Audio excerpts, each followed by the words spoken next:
नमस्कार। SDF live India में आपका स्वागत है और आपके साथ मैं हूं गौरव सिन्हा। 2020 के विधानसभा चुनाव में चिराग पासवान द्वारा सीएम नीतीश कुमार को दिए गए 30 भरे घाव का व्यापक असर खगड़िया लोकसभा में तो देखने को मिला ही, लोकसभा चुनाव के चौथे चरण में समस्तीपुर लोकसभा में होने वाले मतदान पर भी उस 30 का प्रभाव पड़ने की संभावनाओं से कतई इनकार नहीं किया जा सकता है। सियासी जानकारों का कहना है कि अगर यह सच है कि अपने आप को मोदी का हनुमान कहते हुए चिराग पासवान ने सीएम नीतीश कुमार को व्यापक रूप से क्षति पहुंचाकर और बिहार फर्स्ट बिहारी फर्स्ट का नारा गढ़कर बिहार में अपना कद बड़ा किया, तो यह भी उतना ही सच है कि नीतीश कुमार को दिए गए दर्द और इस बार के लोकसभा चुनाव के दौरान प्रत्याशियों के चयन में बुरे दिनों के साथी रहे अपनी पार्टी लोजपा रामविलास के निष्ठावान और जमीनी कार्यकर्ताओं नेताओं की उपेक्षा का खामियाजा भी उन्हें भुगतना पड़ सकता है। पीएम नरेंद्र मोदी के नाम पर वह और उनके प्रत्याशी चुनावी बेतरनी पार कर जाएं तो यह अलग बात है, लेकिन उन्होंने इस बार के लोकसभा चुनाव में प्रत्याशियों के चयन में जिस तरह का खेल खेला है उससे नाराज उनके ही साथी उनकी नैया डुबोने को आतुर हैं। सीएम नीतीश के कट्टर समर्थक भी किसी भी कीमत पर उन्हें माफ करने को तैयार नहीं है। बात अलग है कि एक बार फिर एनडीए के सामने में आने के बाद से सीएम नीतीश अपने पार्टी जनों को गठबंधन धर्म का पालन करने की नसीहत देते आ रहे हैं, लेकिन वह यह कहीं नहीं कह रहे हैं कि अपने राजनीतिक दुश्मन को माफ कर देना है।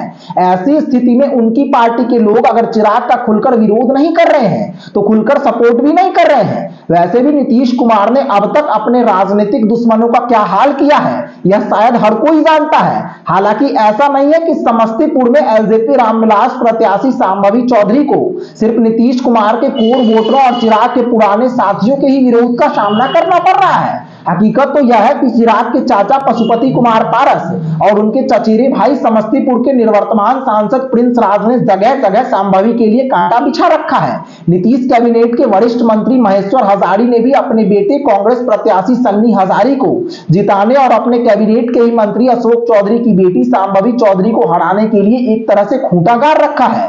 स्थिति तो यह है कि चुनावी भाषण के दौरान महेश्वर हजारी का नाम लिए बगैर सीएम नीतीश ने दायां बायां करने वालों को सबक सिखाने की बात कही है, लेकिन उसका कोई खास असर महेश्वर हजारी पर पड़ता नहीं दिख रहा है। वह दिन में गठबंधन धर्म का पालन करते तो दिखे, लेकिन रात में पुत्र मोह को लेकर चुनावी पासा खेलते नजर आए।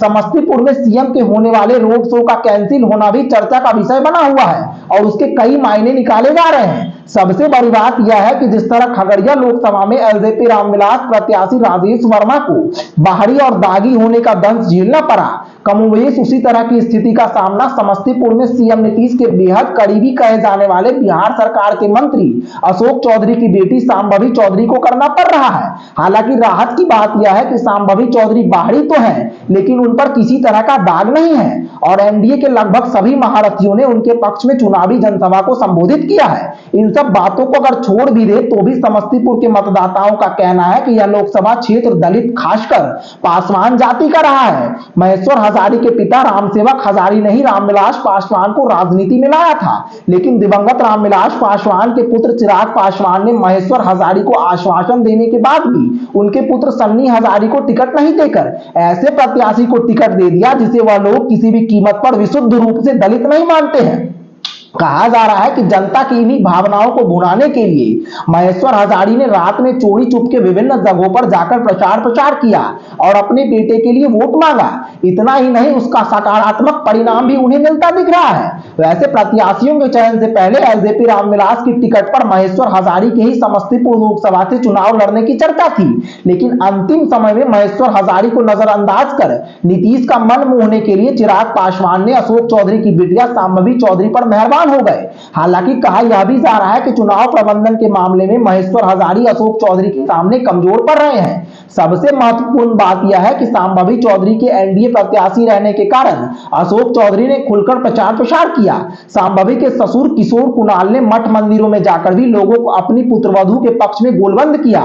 मोदी मैजिक भी स्थानीय लोगों के सिर चढ़कर बोल रहा है। बावजूद इसके यह कतई नहीं कहा जा सकता है कि समस्तीपुर में एनडीए के लिए राह आसान है। कह सकते हैं कि कि समस्तीपुर में सांभवी चौधरी और सन्नी हजारी के बीच कांटे का मुकाबला होना लगभग तय है। बात अगर बेगूसराय की करें तो यहां बीजेपी के फायर ब्रांड नेता कहे जाने वाले गिरिराज सिंह के समक्ष बड़ी चुनौती बनकर सीपीआई के अवधेश राय खड़े हैं। राकेश सिन्हा के कारण उन्हें भीतरघात का सामना तो करना पड़ ही सकता है। लगातार हिंदू मुस्लिम करते रहने और स्थानीय मुद्दों से मुंह मोड़े रहने के कारण पूर्व विधायक नरेंद्र सिंह और बोगो सिंह ने भी उनके खिलाफ मोर्चा खोल रखा है। बाहरी और स्थानीय प्रत्याशी का मामला सुरसा की तरह मुंह फैलाए बैठा है। लोकसभा चुनाव जैसे जैसे नजदीक आता गया वैसे वैसे उनके विरुद्ध स्वर मुखर हो गए हैं। कई जगहों पर गिरिराज सिंह को जमकर विरोध हुआ, उसके वीडियो भी वायरल हुए। हालांकि गिरिराज सिंह को मजबूत करने के लिए एनडीए ने पूरी ताकत झोंक दी।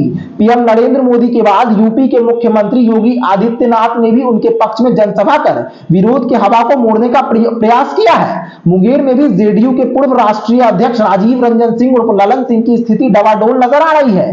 पूर्व विधायक अनंत सिंह के पेरोल पर जेल से बाहर आने के कारण बाढ़ और मोकामा में ललन सिंह की स्थिति कुछ ठीक हुई, लेकिन उनके सामने अशोक महतो पहाड़ बनकर खड़े हैं और मुंगेर लोकसभा में अगड़ा बनाम पिछड़ा की लड़ाई वाली स्थिति बन गई है। आरजेडी की पतवार बाहुबली अशोक महतो ने संभाल रखी है, जबकि एनडीए के खेवैया बाहुबली अनंत सिंह बने नजर आ रहे हैं। एनडीए समर्थित जेडीयू प्रत्याशी ललन सिंह और महागठबंधन समर्थित राजद प्रत्याशी अनीता देवी में से कौन किस पर भारी पड़ेंगे यह तो आगामी 4 जून को स्पष्ट रूप से कहा जा सकेगा, लेकिन यह कहने में कहीं संकोच नहीं है कि बाहुबली अशोक महतो की आनंद फानंद में शादी कराकर और उनकी पत्नी अनीता देवी को मुंगेर के चुनावी मैदान में उतारकर राजद सुप्रीमो लालू प्रसाद यादव ने ऐसा खेल खेला कि वहां अगड़ा बनाम पिछड़ा की लड़ाई हो गई है। अनीता देवी के चुनावी मैदान में उतरने के पहले तक ललन सिंह की एक तरफा जीत बताई जा रही थी, लेकिन स्थिति यह है कि पिछड़ा और अति पिछड़ा की बढ़ती गोलबंदी ने एनडीए नेताओं की नींद हराम कर रखी है। कह सकते हैं कि इस बार ललन सिंह के लिए चुनावी बैतरनी पार करना मुश्किल साबित हो सकता है। सियासी जानकारों का कहना है कि बाहुबली अनंत सिंह को चुनावी लाभ के लिए पेरोल पर जेल से बाहर निकाला गया है और इसका लाभ भी ललन सिंह को मिलता दिख रहा है। इसके पहले पीएम नरेंद्र मोदी ने जनसभा कर विरोध में बह रही हवा का रुख मोड़ने की कोशिश की थी, लेकिन जीत चाहे जिनकी भी हो कसमकस की स्थिति है। नतीजतन हार जीत के बीच ज्यादा अंतर देखने को नहीं मिल सकता है। कमोबेश यही स्थिति मिथिला की राजधानी कहे जाने वाले दरभंगा सहित उजियारपुर में दिख रही है। दरभंगा में लगभग हर बार के चुनाव में हिंदू बनाम मुस्लिम की लड़ाई होती रही है, लेकिन इस बार पूर्व मंत्री ललित यादव को चुनावी अखाड़े में उतारकर मुकाबले को काफी रोचक बना दिया गया है। गोपाल जी ठाकुर को विरोध का सामना तो करना पड़ रहा है, लेकिन मोदी मैजिक के कारण उनकी स्थिति मजबूत होती दिख रही है। बावजूद इसके यहां भी गोपाल जी ठाकुर के लिए इस बार राह आसान नजर नहीं आ रही है। वीआईपी सुप्रीमो मुकेश सहनी की दहाड़ से इलाका गूंजता रहा और इसका असर भी देखना पड़ सकता है। उजियारपुर में बीजेपी के कदावर नेता कहे जाने वाले नित्यानंद राय के लिए इस बार आलोक मेहता इसीलिए चुनावी पेश कर रहे हैं क्योंकि कुशवाहा जाति से आने वाले मेहता को लवकुश का भरपूर साथ मिल रहा है।